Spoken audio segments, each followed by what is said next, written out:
Hello friends, travel ചെയ്യാൻ പറ്റിയ പുതിയൊരു വീഡിയോയിലേക്ക് എല്ലാവർക്കും സ്വാഗതം. ഇന്നത്തെ ഒരു അൺബോക്സ് വീഡിയോ ആണ് കേട്ടോ.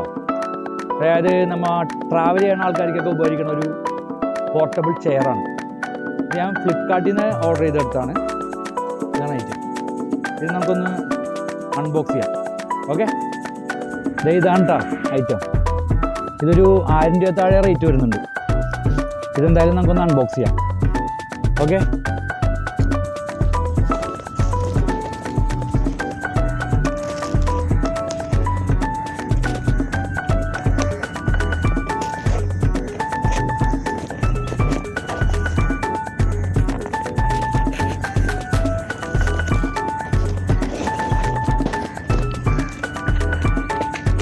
പാക്കിങ്ങൊന്നും വലിയ കുഴപ്പമൊന്നുമില്ല.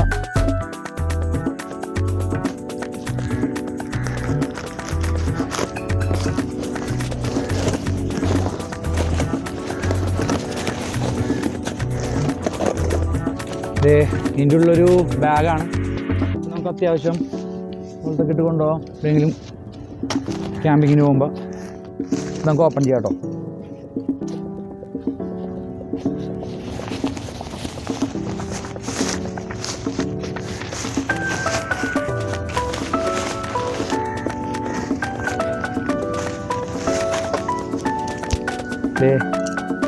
ഇതാണ് ആ ചെയർ.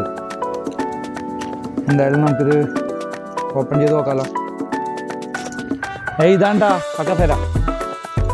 നമുക്ക് എവിടെയും കൊണ്ടു നടക്കാം. ഇതാ മടക്കിക്കൂട്ടി വെച്ചാൽ ഓക്കെ. എന്താ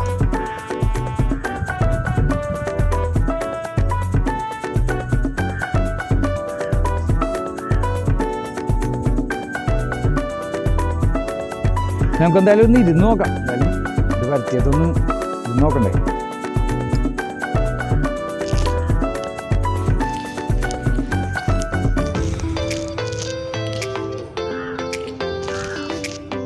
കൊള്ളാട്ടോ, നല്ല കംഫർട്ടാണ് ഇരിക്കാനായിട്ട്. നമുക്ക് അത്യാവശ്യം കൊണ്ട് കിടക്കാൻ പറ്റും എല്ലായിടത്തും. ഇപ്പോൾ ഇതൊരു ഗ്ലാസ് വെക്കാനുള്ള ഇതുണ്ട്. ഗ്ലാസ്സാ, വെള്ളം കുടിക്കാനുള്ള കുപ്പിയാ, എന്താണെങ്കിലും വെക്കാം. കൈ റെസ്റ്റ് ചെയ്യാം. കൊള്ളാം. ഈ പറഞ്ഞ റേറ്റിൽ ഓൺലൈനിൽ ഇത് ലാഭമുള്ളൊരു ഐറ്റം തന്നെയാണ്. എല്ലാവർക്കും ഉപകരിക്കുന്ന ഒരു ഐറ്റം.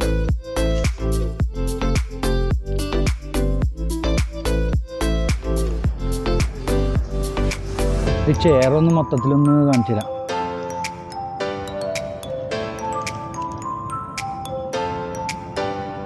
ഈ പൈപ്പ് മെറ്റീരിയൽ MS ആണ്, മൈൽഡ് സ്റ്റീലാണ്.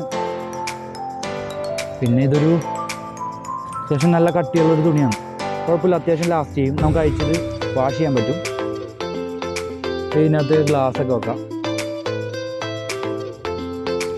പിന്നെ മെയിനായിട്ട് എടുത്ത് പറയേണ്ട കാര്യം എന്ന് വെച്ചാൽ ഇത് എത്ര കിലോ വെയിറ്റ് താങ്ങും എന്നുള്ളത്. ഡിസ്ക്രിപ്ഷനിൽ കൊടുത്തേക്കണ ഒരു 130 കിലോ വെയിറ്റ് വരെ താങ്ങുന്നതാണ്. ഞങ്ങളിപ്പോൾ ഒരു 100 കിലോ വെയിറ്റുള്ള ആളെ വരെ ഇരുത്തി നോക്കിയായിരുന്നു. പ്രോബ്ലം ഒന്നുമില്ല.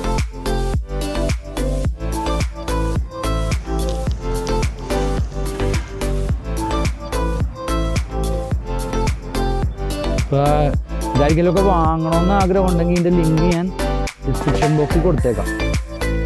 അപ്പം ജസ്റ്റ് കയറി നോക്കിയിട്ട് 1000 രൂപ താഴെ മാത്രമേ വിലയുള്ളൂ. ഫ്ലിപ്കാർട്ടിൽ നിന്നാണ് ഞാൻ ഓർഡർ ചെയ്തത്.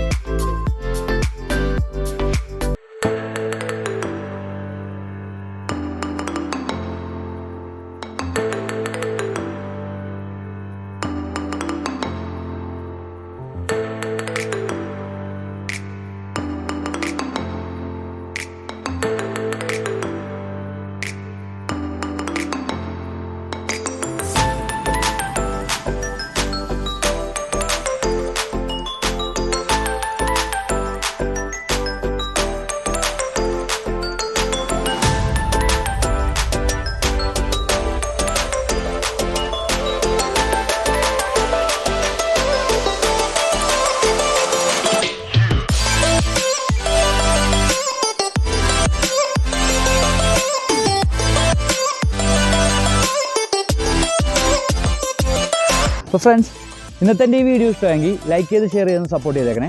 പിന്നെ ഇന്നത്തെ ഈ വീഡിയോനെ കുറിച്ച് എന്തെങ്കിലും അഭിപ്രായങ്ങളോ നിർദ്ദേശങ്ങളോ ഒക്കെ ഉണ്ടെങ്കിൽ ഈ വീഡിയോയുടെ താഴെ തന്നെ കമൻറ്റ് ബോക്സിൽ ഒന്ന് എഴുതി അറിയിക്കാനും മറക്കണ്ട. അപ്പോൾ പുതിയൊരു വീഡിയോയുമായി വീണ്ടും വരുന്നവരെ ബൈ.